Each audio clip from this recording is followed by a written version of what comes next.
Hello fellow chatterers, this is part 2 of my 5 plans for 2025. If you want to see part 1, please click here and you can do that. How rude of my camera, it told me I'd got 4 minutes left of recording time and then just bailed on me. Anyway, I was telling you about plan number 5, which was can I read romance?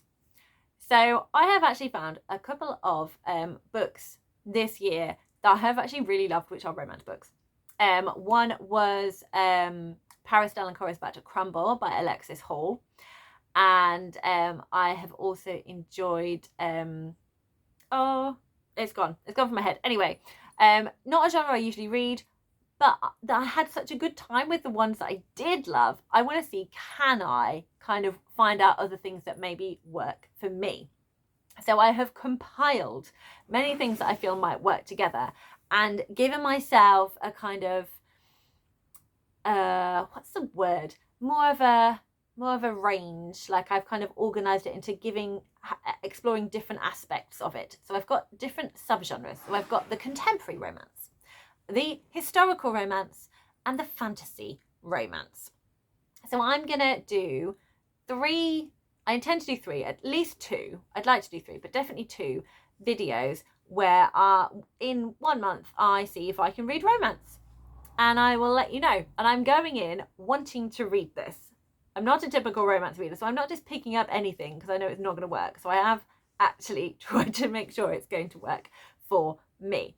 So I'm going to be exploring those different ones. I also want to be doing kind of a mixture of straight romances, sapphic romances, male romances. So having a mixture of different stories, different lifestyles, different people, different subcategories, and see what I can find from all of that. So I will be doing a separate video on that and talking through which books I've selected.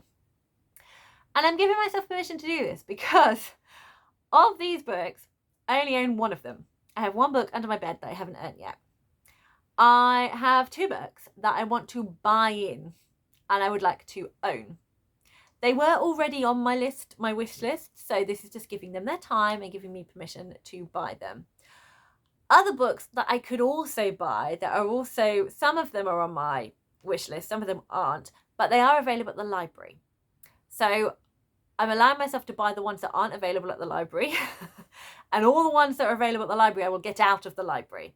So in terms of like reading what I own, it's not great. But in terms of me having a lot of joy from doing this project and making use of my local library, hooray, it will work. So those are my 5 plans for 2025. And I will be starting them in February because I'm going to do a no plan Jan. I'm going to see if me, who loves a list, who loves a plan, who likes to have goals, who likes to do all these things, can just read like I read pre-booktube with no agenda. So I'm not going to be thinking about series I need to complete. I'm not going to be thinking about half-finished ideas and projects from this year that there's no way I'm going to be finishing and I've just shelved until I can deal with them again. I'm just going to go, what do I feel like reading, and pick it off my shelves. And I'm going to see if I can do that because I don't know if I can. It feels like a little struggle bus. There is one exception. I am going to be doing a buddy read with Emily from Novel Novels. So that is one book I have planned. But everything else throughout January, I'm just going to pick up books and read and see what I go for. See what happens. I'm quite excited about No Plan Jan. I think it's going to be thrilling. Also terrifying. I don't know. We'll see which way the cookie crumbles. Okay, on to my little library plans because I don't trust how long I actually have on this camera. And one of the things that inspired these kind of plans and this way I want to read was actually last year I read this book. This is The Cat Who Saved Books by Suzuki Natsukawa. And I loved this book. It's a very small book. I took my time reading this book because it was so joyful for me. It doesn't work for everyone. Olivia from Olivia's Catastrophe did not like this book. And I understand where she's coming from. I don't care. I don't care about certain aspects of book snobbery or book judgment in here, because everything in here really spoke to me as a reader and really spoke to me as a book collector and spoke to me as a human dealing with difficult circumstances and just how book can bring you joy. And I just really enjoyed the kind of magical realism whimsy of this book. So from reading it, it very much helped me feel the best thing with reading is to read the book in the right time for that book so that you can fully appreciate and enjoy it. And as someone who got a little bit obsessed with list making and trying to go through tick boxes, that was really freeing and it was really helpful for me. I still have a tick box, I still have a plan, but I really want to make sure that I'm just being more reflective on myself and thinking about how I read and just making sure that it remains fun and not a chore. So this is one of the books I'm lending. So I'm lending this book out to someone in my life. And what I've decided to do, because I've decided to lend a few books out to people, is I've written my name in the book. It's a book I love. It's a book I want to keep. It's a book that belongs to my library. So that this person, should they suddenly suffer from amnesia, know who this book belongs to. And I've also written a little sentence about it. And I've written, reminding me that reading is good for the soul. So that's the sentence I gave this one. I have also got some post-sticky notes. So I am going to do my own little library thing. And I've written a post-sticky note on this little rainbow one here. And it says, thank you for borrowing a book from Charlotte. That's my real name. Chatty is my booktube name, which I love. It's short for Charlotte. I hope you enjoy it. Please remember to return it. Subtle hint, please don't run off with my book. I'm not lending out my best fancy books, but I do want people to enjoy the story. So as much as I'm like, oh, please look after my book, I really want someone else to enjoy this book as well.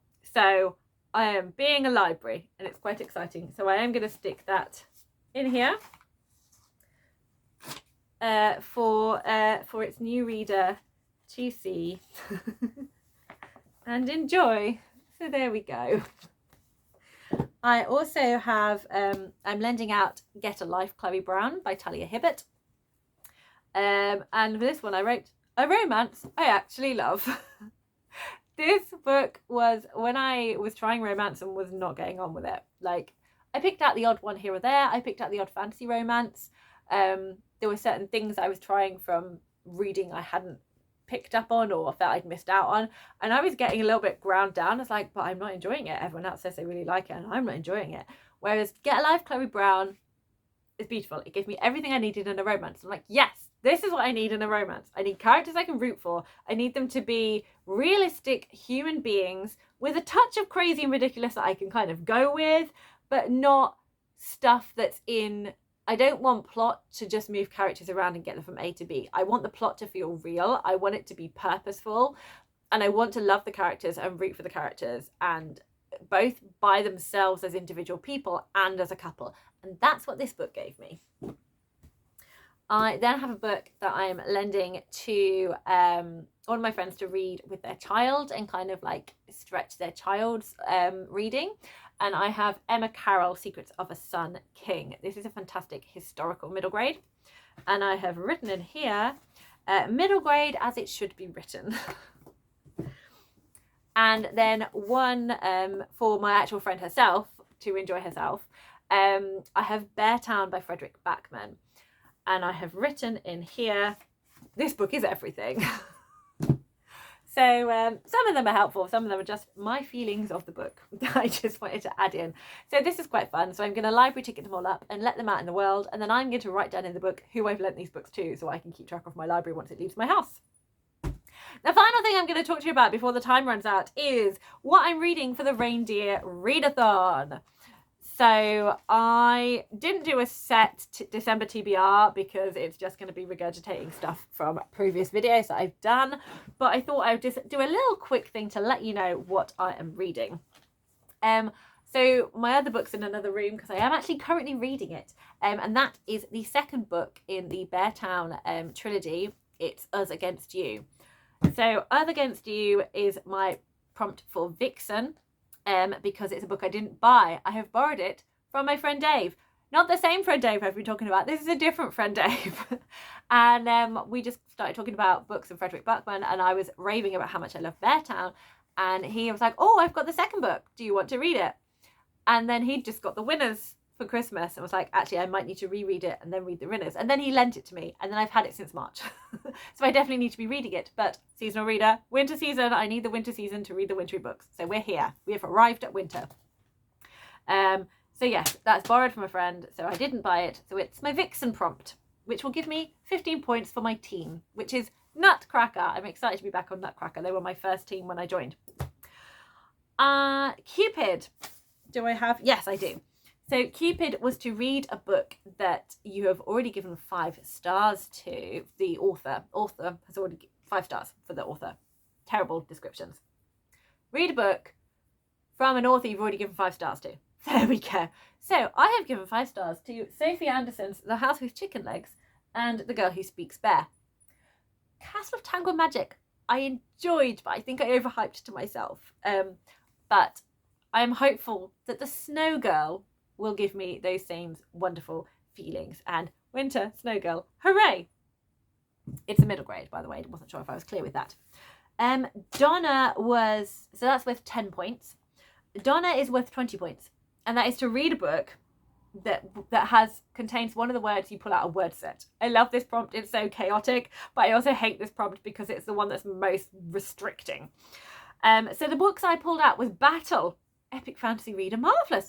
That's great. Death, yes, I can do things with that. Lies, not sure, but that's okay. Winter, yes, seasonal reading, wonderful. Winter. I struggled so much to find a book for these, and I can't find one that I actually own that I want to read at this particular time. So I have gone to my library and I have discovered this winter. This has been on my list of things I want to read for a while. It's Alice Oseman. It's a part of the Heartstopper world. It's a novella. If I'm reading chronologically, I need to read this winter before I read Nick and Charlie, I feel like. And it's a perfect time to be reading it around Christmas time. I can get an ebook from BorrowBox, so I'm delighted about that. And that also ticks off another prompt, which is Christmas Lights, which is to read an ebook. So yay, so that is a total of 35 points for reading a novella. That's some crafty bit of reading organisation on my part. Blitzen is to pick 3 books beginning with the same letter and then randomly pick one or get someone to choose. My children chose for me out of Mrs. Moore Goes Missing, Midsummer Night's Dream Team and Midnight in Everwood. They chose the festive, beautiful Midnight in Everwood by M.A. Kuznia. This is a retelling of the Nutcracker. I have read this before, wanted to reread it last year, failed, and delighted to be reading it this winter. And I'm probably going to be reading it in the run-up to Christmas because it's so Christmassy and I'm so excited. And finally, for Rudolph, it is to read a debut book. And this is worth 15 points. And the debut that I had out of all the books that I wanted to read possibly around the winter time, The Hat Makers by Tamsin Merchant. For some reason, this particular book makes me feel festive. I think it's possibly the titles on the colour palette on the front of the book. It's got like a dark adventy purple and the sort of, is it like wind or cloud? There's sort of windy cloudiness around this house. There's lights glowing from the windows. It looks really cozy. Middle grade is cozy. This is a book I've heard really good things about. It's like magical whimsy coziness, and that's what I feel I want for Christmas time. And I've had this for a long time, so it also ticks off the elf prompt because I think this was a 2021 or 2022 book haul one for me. So the elf is, I get extra points for reading a book that's been on my shelf for a long time, like Elf on the Shelf. So there we go. I may add other things. I've only got 5 set in stone. Other things might work. I don't know, but I'm just going to leave it at that because I'm being kind to myself. I'm not making too many plans because this is crazy. November's been crazy. I haven't been able to do the bookish things I was hoping to manage, but it's fine. We're just going with it right now. It's all good. So thank you so much for watching. I hope you've had fun. I'm excited. I love this time of year within the BookTube community, seeing everyone's like goals and plans. It just fills my little nerdy stat heart to see everyone's like excitement and things that they're hoping to do and reflecting on what they've done. It just gives me all of the joy. So I'm thrilled. Happy reading, everyone. If you want to put a little emoji to let me know you are here, then please put a snowflake for all of the wintry fun times. Bye.